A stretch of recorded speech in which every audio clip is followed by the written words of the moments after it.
बाबू ये बसवारी बा बाबू, हर चीज बा बाबू। अब हम का बताएं, हम कॉमेडियन है। अरे आज से पूरे विश्व में हमसे बड़ा कोई राजनीतिज्ञ पैदा नहीं हुआ और ना पैदा होगा। ये हमारा चैलेंज है। अरे हम बिहार का लोग हैं, उड़ा चिड़िया को हल्दी लगाते हैं। इस बार मैं सोच रहा हूँ कि नेपाल की नागरिकता लूं। वहां जाके कुछ तो हो सकता है। वहां प्रधानमंत्री बनूं या ना बनूं, बीडीसी तो तय है, ग्राम पंचायत चुनाव तय है, मैं नहीं जीतूंगा। मैंने कहा सड़कें चाहिए कि नहीं चाहिए, लोगों ने बोला मुझे चाहिए। मैंने कहा आपको पानी चाहिए कि नहीं चाहिए, सभी लोगों ने कहा चाहिए। तो मैंने कहा तो ठीक है, जाइए मेरे लिए भी एक गिलास लेकर आइए, मजा आएगा। इस बार के चुनाव में बहुत मजा आएगा। तीसरे चौथे नंबर पे रहूंगा, मजा आएगा। मैंने भी हाथ जोड़ के मतलब गठबंधन बनाया है, अद्भुत मजा आएगा।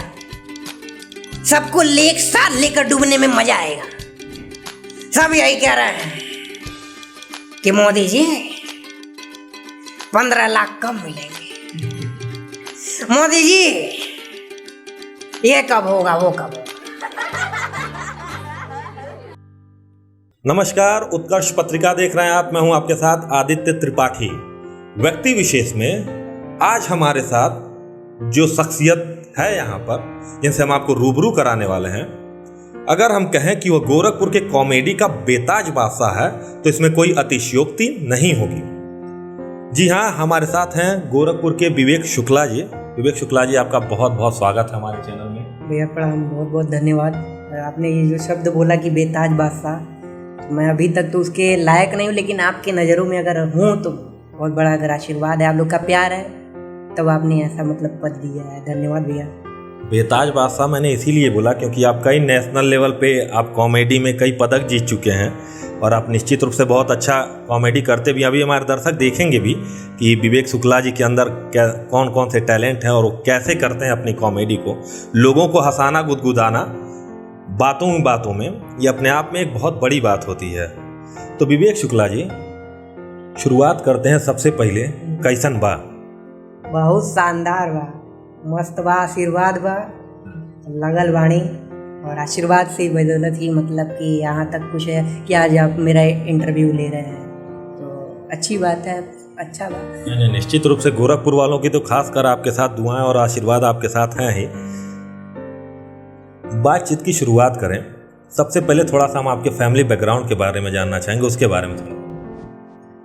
देखिए, हम लोग 5 लोग हैं, मम्मी पापा भैया दीदी, हम। पिताजी गांव के कोटेदार हैं, माताजी घर में ही रहती है, हाउसवाइफ हैं, भैया जॉब करते हैं, सिस्टर हैं जो पढ़ाई कर रही हैं, और हमारा तो देख ही रहे हैं, आप इंटरव्यू कर रहे हैं। निश्चित रूप से हम आपका इंटरव्यू कर ही रहे हैं। थोड़ा सा अपने पढ़ाई के बारे में बताइए। पढ़ाई आपकी कहाँ से हुई है, प्राथमिक, माध्यमिक और फिर उच्च शिक्षा? पहले मैं गांव से पढ़ाई किया, देव मेमोरियल इंग्लिश पब्लिक स्कूल से, वहाँ पे क्लास 8वीं तक पढ़ाई किया। उसके बाद से मैं MG इंटर कॉलेज गोरखपुर में आ गया, 12वीं तक यहाँ पूरा कंप्लीट किया।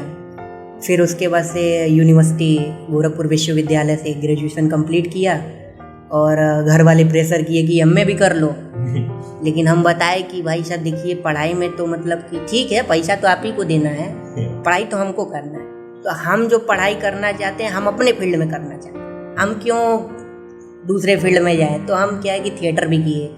गोरखपुर में रंगाश्रम थिएटर है, जिसके संगत हमारे गुरु आदरणीय श्री केशव सेन दादा ने स्थापित किया, और उनका एक मांग था कि आंदोलन करते थे हर शनिवार को एक नाटक के लिए। तो हर शनिवार को नाटक होता था, जिसमें वहाँ भी हमने पढ़ाई किया, लिखाई किया, सीनियर भी मिले। फिर धीरे धीरे यही सब चीज़ें हैं। यूनिवर्सिटी से लास्ट मतलब यूथ फेस्टिवल का प्लेटफॉर्म दिया यूनिवर्सिटी ने, बहुत बड़ा प्लेटफॉर्म दिया। आज कहूँ तो आप भी उसी प्लेटफॉर्म के हैं, जो हम दोनों लोग साथ में हैं। अच्छा लगता है कि अगर उसको सभी लोग, जैसे मतलब कि जो यूथ फेस्ट है, ये बहुत बड़ा प्लेटफॉर्म है, अगर उसमें अगर किसी ने मतलब कि वो 100% चुन लिया कि हाँ ये चीज़ है तो बहुत आगे लेकर जाएगा। लेकिन अगर मौज मस्ती के लिए कोई कर रहा है कि यूथ फेस्ट जा रहा है, सिर्फ मौज मस्ती है, यूनिवर्सिटी का खर्चा है, पैसे दे रही हैं रहने के लिए, तब कोई मतलब नहीं है। आप सीरियसली आप जाओ, आप ठीक है मौज मस्ती करो, लेकिन आप जिस लिए जा रहे हो ठीक है उसके लिए आप सच्चाई के साथ आप खड़े रहो, काम करो, वही चीज़ें हैं। और यूनिवर्सिटी का थैंक यू कभी भी तो कभी नहीं भुलाया जा सकता है। निश्चित रूप से यूथ फेस्टिवल का तो काफ़ी रोल है। आप जब कॉमेडी में आए, मतलब कब आपको लगा कि मैं कर सकता हूँ, मुझे करना चाहिए? कब आपके दिमाग में आया, या घर से किसी ने कहा आपको करने के लिए? घर वाले कहेंगे कॉमेडी करिए। नहीं तो आखिर कहाँ से आया ये दिमाग? ये आया जैसे कि मेरा सपना ये था, घर वाले भी यही चाहते थे कि मैं IAS ऑफिसर बनूं, ठीक है, देश का नाम रोशन करूं। मेरे साथ तो ठीक है हम बन जाएंगे भाई, IAS में क्या है, तैयारी करना, IAS बन गया। उसके बाद से नीली बत्ती, हरी बत्ती, लाल बत्ती जो भी है निकल ली, यूँ करते हुए गांव में एकदम तहलका मचा दिए, पटीदार उजाड़ दिए। तो इस टाइप का था कि हम हो जाएंगे। लेकिन जब कक्षा 11 में गए, अब साइंस की इतनी मोटी किताब, फिजिक्स की इतनी मोटी, केमिस्ट्री, ये सब मैथ, हम देखे दिमाग वहीं तुरंत फिट कर दिए। हम कहे कि नहीं भैया 11-12 का ये सिलेबस है, IAS PCS का क्या होगा। तो धीरे धीरे जो कॉमेडी शोज बहुत मैं देखता था टीवी पे, तो देखा कि यार इसमें बड़ी अच्छी चीज़ें हैं। अगर लोग हंसा रहे हैं, लोग जान भी रहे हैं, अगर मान लीजिए हम किसी कॉमेडियन को देखते हैं तो हम हंसते हुए मुलाकात करते हैं, अरे सर मैं बहुत बड़े।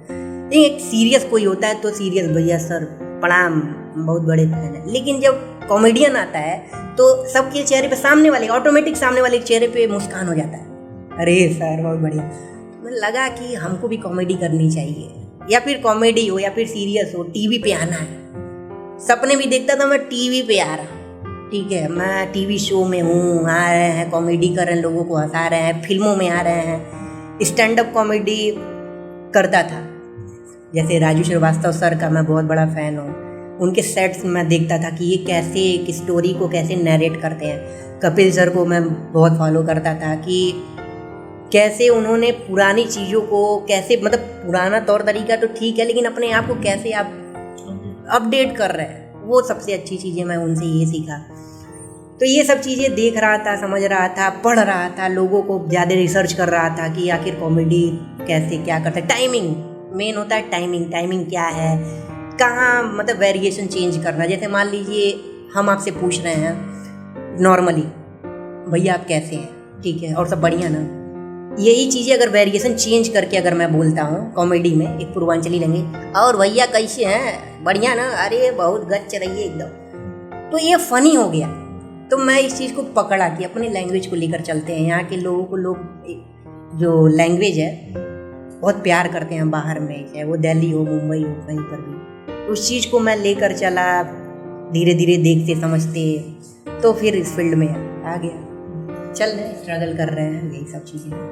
घर वालों से आपने इस पहली बार इस बारे में बताया कि पापा या मम्मी मुझे ये अच्छा लगता है, आपका IAS PCS वाला तो मैं सपना नहीं पूरा कर सकता किताब देखने के बाद, लेकिन कॉमेडी के फील्ड में जाना, उस समय जब आपने ऐसा बताया उस समय क्या माहौल था घर का? इसकी भी बहुत बड़ी स्टोरी है पीछे। स्टोरी ये चीज़ है कि मैं जब थिएटर रंगाश्रम जाता था तो घर से ये बता कर जाता था कि हम SSC बैंक की तैयारी करते हैं। अच्छा, ये रंगाश्रम वाला भी आपने नहीं बताया? नहीं बताया था, मैं ज्वाइन कर लिया था, 12th उस समय था, क्लास 12 था। सुबह 6-6:30 बजे पहुंचना रहता था रंगाश्रम, वहाँ रिहर्सल होता था 7-8 बजे से, सीनियर लोग आ जाते थे, सीनियर से पहले पहुंचना है, साफ़ सफाई करनी है। पहुंच जाता था, घर वालों लगता था लड़का IAS पक्का बन जाए। सुबह जिस हिसाब से ही उठता है, गाय बैलों से पहले उठता है, ये पक्का कुछ न कुछ बनेगा। अब डर इस बात का था कि हम कैसे घर वालों को बताएं। सीनियर भी लोग कहते थे हमारे कि यार तुम अपने परिवार को धोखा दे रहे हो जैसे तुम कर रहे हो, घर वाले। लेकिन मैं घर वालों से पैसा नहीं लेता था, वही 100-50 जो भी है खर्चा पानी वही रहता। ये भी नहीं कहता था कि मुझे कोचिंग के लिए 2000-4000 चाहिए। मैं ये बोलता था कि सर लोग बहुत मानते हैं, फ्री कर दिए हमारा फीस ये। एक दिन क्या हुआ, घर वाले बोले, ओ जो हमारे साथ के सीनियर थे बोले कि तुम अपने फैमिली वालों को धोखा दे रहे हो। हमने कहा धोखा नहीं दे रहे हैं, देखिए हमारे पास या तो 500 रुपये, 1000 रुपये जो भी होगा, जब हमें पुरस्कार मिलेगा तो घर वालों को ले जाकर दिखाएंगे, या फिर मेडल होगा कि देखिए मैं ये चीज़ किया हूँ, इसके बदौलत मुझे पारिश्रमिक जो मुझे ये मिला है। कि मैं इसी फील्ड में जाना चाहता हूँ। नॉर्मल जाके बोल रहा कि पापा हम कॉमेडियन बनना चाहते, पहले कहेंगे एक काम करो, बैग वैग पैक करो और कहीं रेलवे स्टेशन देखो और जाओ, निकल लो यहाँ से, हमारा घर छोड़ दो। लेकिन वो चीज़ मौका आया मुझे, गोरखपुर बेस्ट ड्रामेबाज 2016 में आया सीजन 2, जिसके चीफ गेस्ट थे राजपाल यादव सर। तो वो आने वाले थे और मैं पार्टिसिपेट किया था, मैं सेलेक्ट भी हो गया था। घर वालों को मैंने ये बताया कि हमारे एसएससी क्लास जो चलता है उसमें चीफ गेस्ट राजपाल यादव आए हैं, वो इवेंट चल रहा है, तो आप लोग को भी आना है। तो हमारे घर वाले सभी लोग आ गए। पहले पापा जानते नहीं थे कि राजपाल यादव कौन है, शकल से जानते थे लेकिन नाम से नहीं। तो हम वीडियो दिखाए, ये देखिए, अरे ये कॉमेडियन है, ये तो बहुत बढ़िया कॉमेडी करता है। हम कहे हाँ यही आ रहे हैं, आप लोग को यहीं मिलवाएंगे। लेकर गए वहाँ पे, जब स्टेज पर कैंपस में यही इवेंट हुआ गोरखपुर में, नाटक भी किया, पूरी फैमिली देख रही, नाटक कर रहा है, मिमिक्री भी किया, कहीं मिमिक्री, डांस भी किया। और ये भाई लड़का एसएससी बैंक में डांस कर रहा है और एंड में देखिए उस शो का मैं विनर भी हूँ। और जब राजपाल यादव पिताजी को बुलाकर कानों में बताया कि लड़के को आगे बढ़ने दीजिए, कभी भी रोकिएगा मत, पिताजी, घर वाले, भैया, दीदी, अब तो ये कहते हैं कब मुंबई जाओगे, अब तो ये चीजें हैं, इतना सपोर्ट है कि इतना पैसा, अरे निकलो तू, जाओ काम करो अपना। तो ये चीजें हुई थी मेरे साथ, बड़ा मजेदार चीज है, यही है भैया। फिर बाद में घर जाने के बाद पिताजी ने आपसे कुछ कहा घर पे? कुछ नहीं कहा, बम्बई कब निकलना है, फ्लाइट उलाइट, हाँ कहे, उसमें फ्लाइट नहीं चल रहा था ना, नहीं तो वो तुरंत ही नहीं होता तो पैदल ही लेकर, उसमें इतनी एनर्जी उनके अंदर थी कि लड़का, मतलब राजपाल यादव जो टीवी में देख रहा है, वो आकर आपके लड़के को सम्मानित कर रहा है, उल्टा पापा से गले मिल रहा है। पापा, भाई जाहिर सी बात है, कोई भी शौक हो जाए, कोई भी बाप प्राउड फील करेगा। मम्मी पापा बहुत सपोर्ट किए, मेरा भैया बहुत सपोर्ट करता है, दीदी भी सपोर्ट करती है, सब सपोर्ट करते हैं घर वाले, रिलेशन में भी सभी लोगों को लगता है कि कुछ ना कुछ। तो वही सब चीज़ें हैं जो अगर देखा जाए तो अब मेरा बोझ नहीं, उन लोग का बोझ है कि भाई अब मुझे कुछ करना है, तब जाके कुछ और भी अच्छा होगा, तभी ना इतना बड़ा मौका दिया आगे रूप से। इसमें कॉमेडी में आप रोल मॉडल किसको मानते, कौन अच्छा लगता है सबसे? देखिए, अगर एक नाम बता पाना तो मुश्किल है, अगर 3 नाम जो हैं मेरे दिल के सबसे करीब है, और जॉनी लीवर सर, राजू श्रीवास्तव और सर, और कपिल शर्मा सर, ये 3 लोगों को मतलब कि अगर देखा जाए रोल मॉडल, इन लोगों को बहुत कुछ सीखने को मिलता है। और अब देखिए, अगर भगवान ने चाहा तो मैं कपिल सर को जो मतलब कि अगर देखा जाए तो भगवान ही मानता हूँ, और भगवान ने चाहा तो फिर उनके शो में राइटिंग करने का मौका मिल जाएगा, लगे हैं। अभी देखिए फाइनल क्या होता है तो ऊपर वाला जानता है, हम मेहनत कर रहे हैं। जो कॉमेडी अभी तक आप करते हो, अभी हमारे दर्शक भी चाहेंगे कि थोड़ा सा आप अपना जलवा दिखाएं, उनको भी दिखाएं कि कॉमेडी तो जिसका भी आपको ठीक लगे आप मिमिक्री करके। अब जैसे कि महंगाई बहुत बड़ा मुद्दा है, तो महंगाई अगर वैसे तो मिमिक्री अगर ये सब बोलनी नहीं चाहिए, लेकिन मिमिक्री मैंने छोड़ दिया है, स्टैंड अप पे पूरा फोकस किया है, राइटिंग पे फोकस किया है, लेकिन आप बोल रहे हैं तो मैं करूँगा। जैसे मान लीजिए कि महंगाई बढ़ रही है तो हमारे मुख्यमंत्री साहब क्या कहेंगे, महोदय, मां योगी आदित्यनाथ ईश्वर की शपथ लेता हूं कि उत्तर प्रदेश में शिक्षा और सुरक्षा यह दोनों के प्रति स्पष्टीकरण होगा, कोई तुष्टिकरण नहीं होगा, क्योंकि कद्दू कटेगा तो सब में पटेगा। महोदय, यह जो महंगाई है इसके पीछे बहुत बड़ा कारण है, मैं इसमें किसी को दोषी नहीं ठहराऊंगा, क्योंकि हर बात का स्पष्टीकरण करता हूँ, किसी बात का मैं तुष्टिकरण नहीं करता हूँ।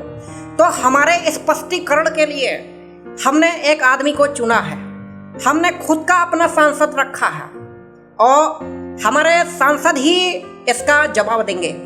बताइए सांसद साहब। हाँ बाबू, अद्भुत अद्भुतास बा, विस्मरणीय बा, अद्भुतम बा, विस्मरणीय बा, माइक बा, फोन बा, लाइट बा, कैमरा बा, प्याज बा, महंग बा, आलू बा, लहसुन बा, बाबू ये जो बाबू ये बसवारी बा, बाबू हर चीज बा बाबू। अब हम क्या बताएं, महंगाई तो बहुत बड़ा मुद्दा है, बहुत बड़ा मुद्दा है। महंगाई को हम लोग कंट्रोल कर रहे हैं बाबू, ये कंट्रोल कर रहे हैं, हमारे पास रिमोट भी है। बाबू, लेकिन बाबू वो रिमोट महंगाई को कंट्रोल करने के लिए उतना कारगर साबित नहीं हुआ जितना वीडियो में हुआ।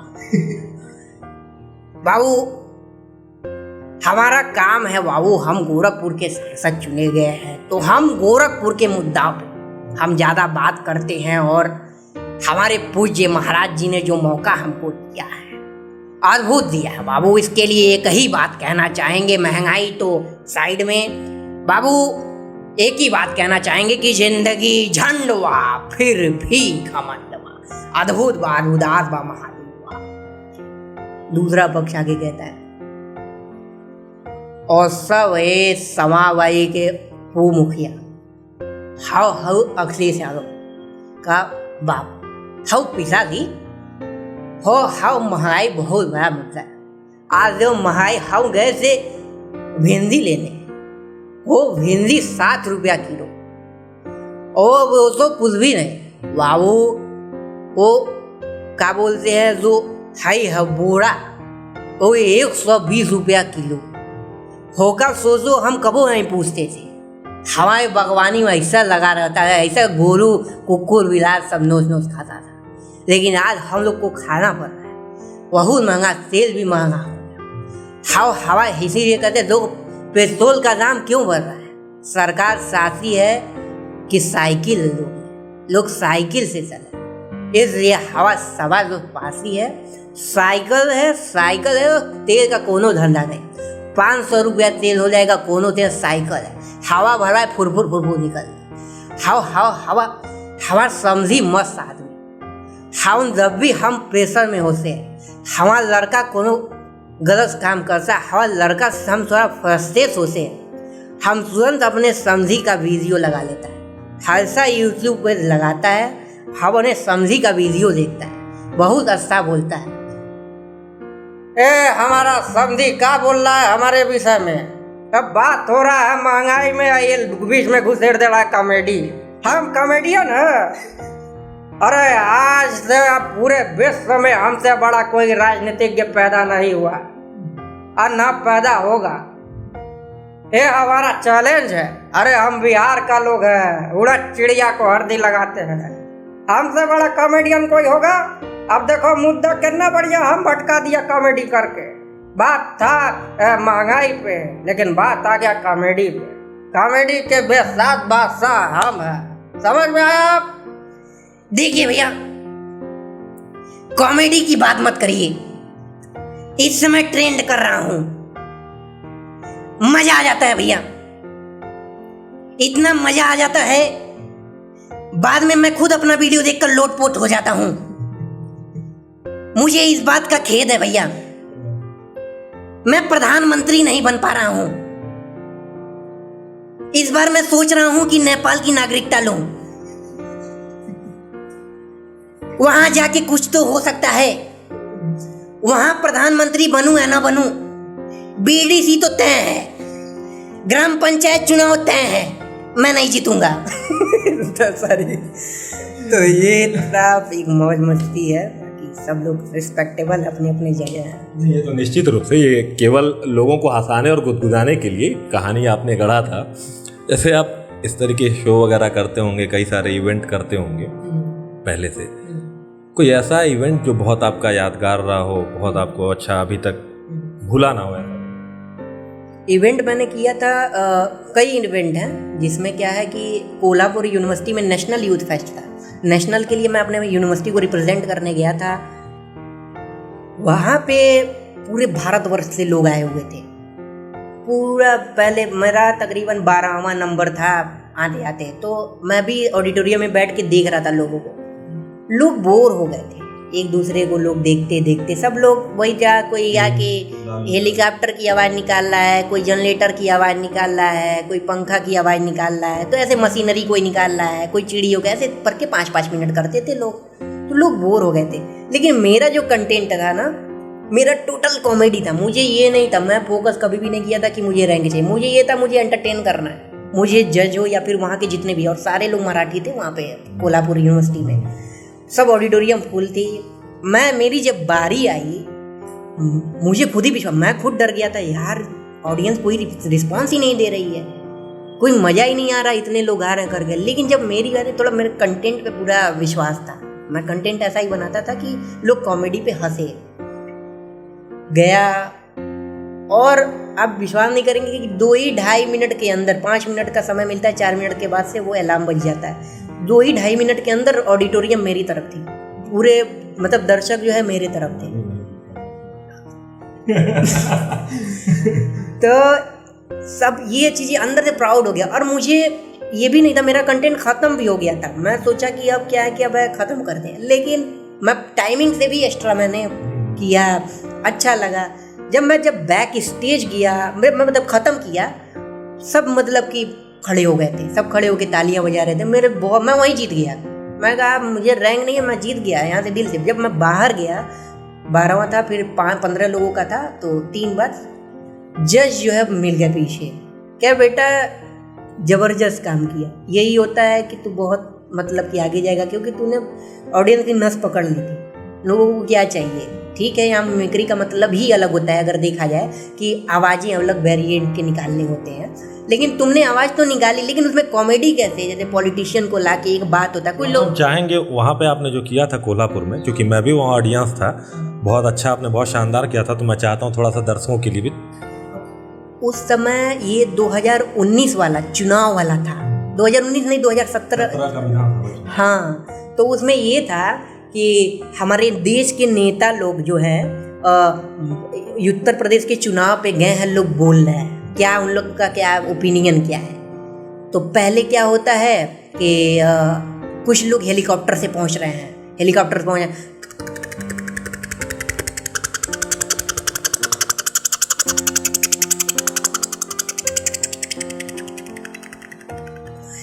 और कुछ लोग एरोप्लेन से पहुंच रहे हैं।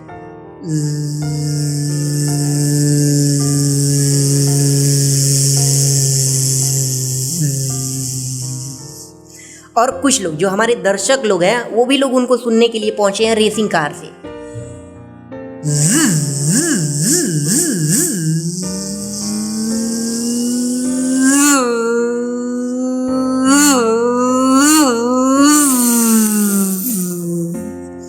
अब यहाँ से कॉमेडी शुरू होती है। यहाँ से पहले पहुँचते हैं हमारे देश के प्रधानमंत्री।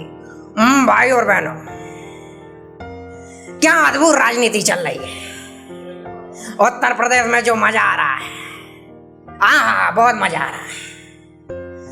एकदम समझ लीजिए वो मजा है जैसे लिट्टी चोखा खा रहे हैं, दही चूड़ा सनबना खा रहे हैं, मजा आ रहा है। हमें तो कुछ समझ ही नहीं आ रहा है कि वहां जाकर बोला क्या। मैं खड़ा हो जा रहा हूं, अपने आप लाखों की भीड़ लग जा रही है।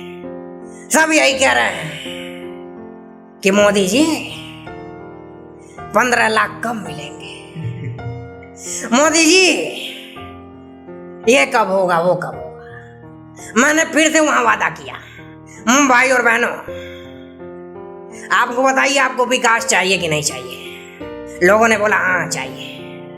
मैंने कहा कि चंद्रमा पर आपको लाइट चाहिए कि नहीं चाहिए। बोला चाहिए, चाहिए, क्यों नहीं चाहिए। मैंने कहा सड़कें चाहिए कि नहीं चाहिए। लोगों ने बोला मुझे चाहिए। मैंने कहा आपको पानी चाहिए कि नहीं चाहिए। सभी लोगों ने कहा चाहिए। तो मैंने कहा तो ठीक है, जाइए मेरे लिए भी एक गिलास लेकर आइए। क्या बोल दिया, ये चुनाव का भाषण दे रहा है, यहाँ पानी मांग रहा है, कोल्ड ड्रिंक मांग रहा है, ये कैसा बात चल रहा है। ये बार चुनाव में हम दिखाएगा कैसे लोगों से मांगा जाता है। इस बार हम लोगों से कोल्ड ड्रिंक मांगेगा और लिट्टी चोखा का बहुत मजा आता है खाने में, आप भी खाइए कबो। और सब ये सवा वाई पासी हवा अखिलेश लड़का है। इस बार सुना हवा लड़का जीतेगा। वो लड़का कब जीतेगा नहीं पता नहीं, जीतेगा जरूर जीतेगा। देखिए भैया मजा आएगा, इस बार के चुनाव में बहुत मजा आएगा। तीसरे चौथे नंबर पे रहूंगा, मजा आएगा। मैंने भी हाथ जोड़ के मतलब गठबंधन बनाया है, अद्भुत मजा आएगा। सबको साथ लेकर डूबने में मजा आएगा।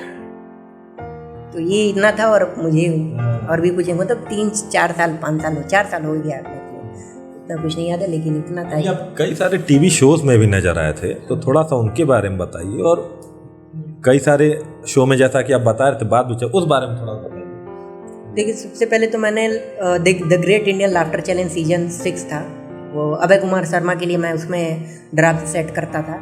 और दूसरा मैंने खुद का वो किया था, बिग गंगा पे आया था शो, 2 दूनी के 5 शो का नाम था, जिसमें मैंने स्टैंड अप कॉमेडी की थी। और अभी रिसेंटली 2 महीने पहले शो अभी कोविड की वजह से बंद हुआ है, मतलब कि 1.5-2 महीने तक शो कंटिन्यू चला था जी बाइस्कोप पे, हंसी की रेल छूट ना जाए। अभी देखिए शायद फिर से सीजन 2 आ रहा है, क्योंकि अच्छी खासी TRP आई थी उसकी, वो किया।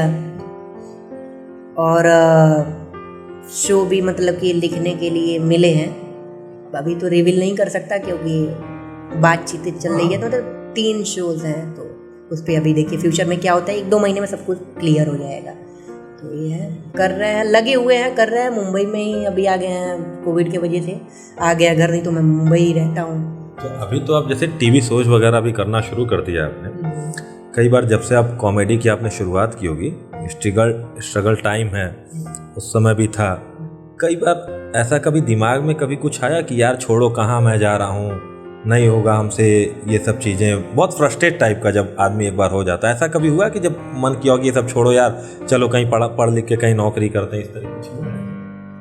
हाँ, ये पिछले अभी लॉकडाउन में ही स्थिति बड़ी मतलब कि ऐसे वो लंबी खींची थी, 7-8 महीने तक हमेशा मतलब कि बैठकर कुछ हो नहीं पाता था। तो कुछ ना कुछ मतलब प्लान था कि मैं ये करूँ वो करूँ, लेकिन फिर भी ये था ना कि मेन होता है पैसा।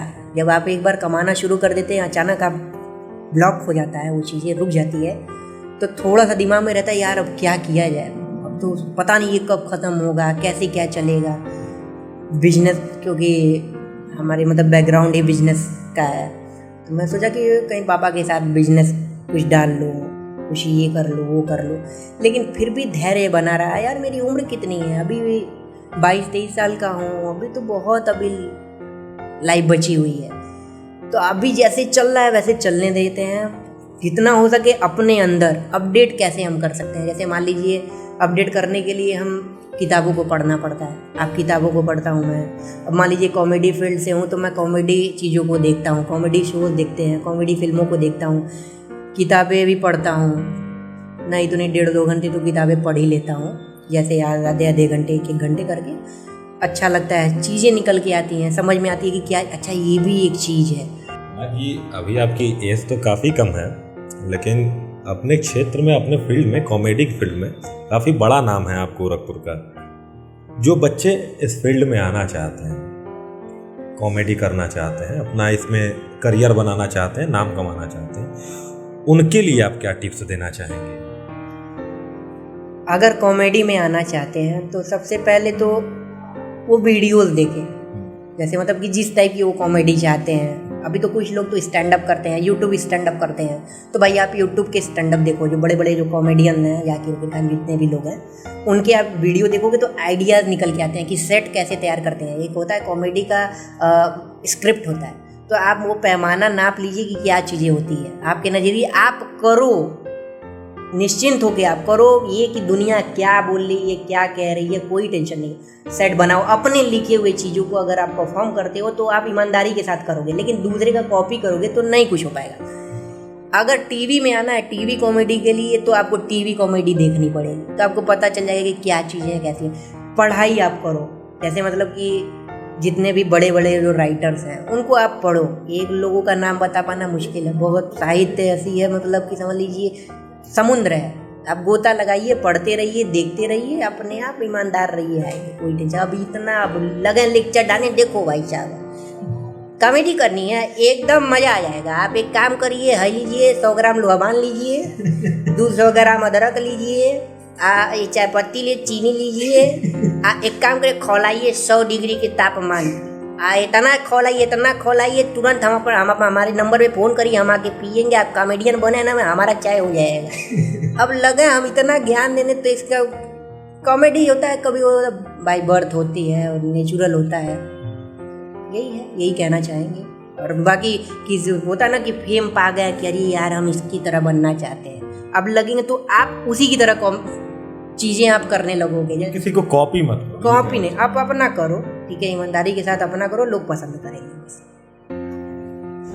चलते चलते भविष्य की आपकी क्या योजनाएं हैं, क्या करना है फ्यूचर में, उस बारे में थोड़ा। गोरखपुर के लिए तो बहुत कुछ करना है। शुरुआत तो किया हूँ, जैसे मान लीजिए गोरखपुर ओपन माइक के नाम से मैंने किया था कि जो भी नए टैलेंट हैं हमारे शहर में तो उनको मौका दिया जाए, एक ओपन माइक अपनी चीज़ें वो रखें, तो वो चीज़ें अच्छी चली। उसके बाद से उसको देखने के बाद बहुत सारे ऐसे लोग एक्टिव हुए कि हाँ ये भी एक चीज़ है, तो लोगों ने लोगों को मदद देना, प्लेटफॉर्म देना शुरू किया। मेरे वजह से बहुत सारे लोग आए, साथ में आए। और भी बहुत सारी चीज़ें हैं, जैसे थिएटर था तो एक चीज़ें हैं कि थिएटर में मैं कुछ कर सकता हूँ लोगों के लिए, अपने लिए मैं क्या कर सकता हूँ, तो वो चीज़ें हैं साथ में हैं। अब वो तो भविष्य की बातें हैं, चेंज होता रहता है। कभी होता है कि मान लीजिए जब पैसे हैं तो डायरेक्ट भी करते हो आप, एक्सपीरियंस जब होता है, अगर मान लीजिए मुझे डायरेक्टर बनना है तो मुझे डायरेक्शन वाली चीज़ें देखनी पड़ेंगी, फिल्में देखनी पड़ेंगी, उनको रिसर्च करना पड़ेगा, प्रोड्यूस करना तो उसके लिए भी रिसर्च करने पड़ेंगे। तो ऐसे चीज़ें हैं। अभी तो बहुत समय है, अभी अपने आप को एक होता है ना कि मान लीजिए प्लेटफॉर्म तो गाड़ी आ गई प्लेटफॉर्म पे, अब हमको क्या है कि लेकर चलना है, लेकर चलते रहे। गंतव्य हमारा ये चीज़ें हैं, यहाँ पे डेस्टिनेशन है, यहाँ रुकेगी। बीच बीच में चेन पुलिंग तो होता रहता है, वो कोई ना कोई खींचेगा, लेकिन हमारा एक लक्ष्य है कि अगर हमने ठान लिया है कि अगर यहाँ तक मुझे जाना है तो मुझे जाना है, कितना भी वो चेन पुलिंग होती रहे। यही चीज़ें हैं। भविष्य का तो बात की बात है, उतना भी डिसाइड मैंने नहीं किया कि मुझे प्रॉपर यही करना है भविष्य में, ये मुझे ये करना है, इसके लिए ये करना है, उसके लिए ठीक है, सब चलेगा। हो चलते चलते दर्शकों को कुछ यहाँ के सांसद के स्टाइल में बाय बोल सकते हैं। हाँ बिल्कुल बोल सकते हैं। बाबू ये जो कोरोना काल है इसमें हम बहुत ज़्यादा बाबू ज्ञान बांटे हैं। बाबू ज्ञान हम बांट रहे हैं, अब आगे भी बांटेंगे ही। बाबू आप घर से निकलिए तो मास्क लगा कर, सैनिटाइजर का यूज करिए बाबू।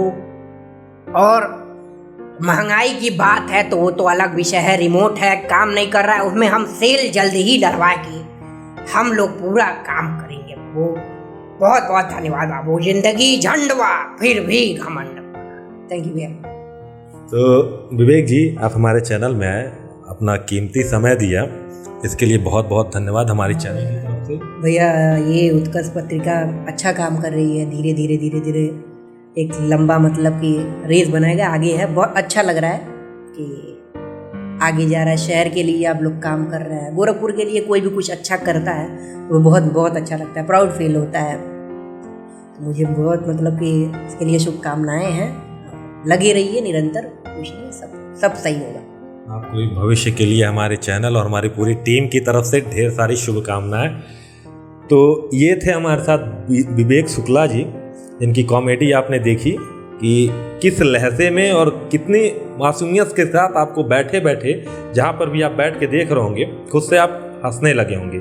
ये होती है काबिलियत, टैलेंट। तो व्यक्ति विशेष में आज के लिए बस इतना ही। अगले अंक में फिर किसी शख्सियत से आपको रूबरू कराएंगे। तब तक के लिए नमस्कार।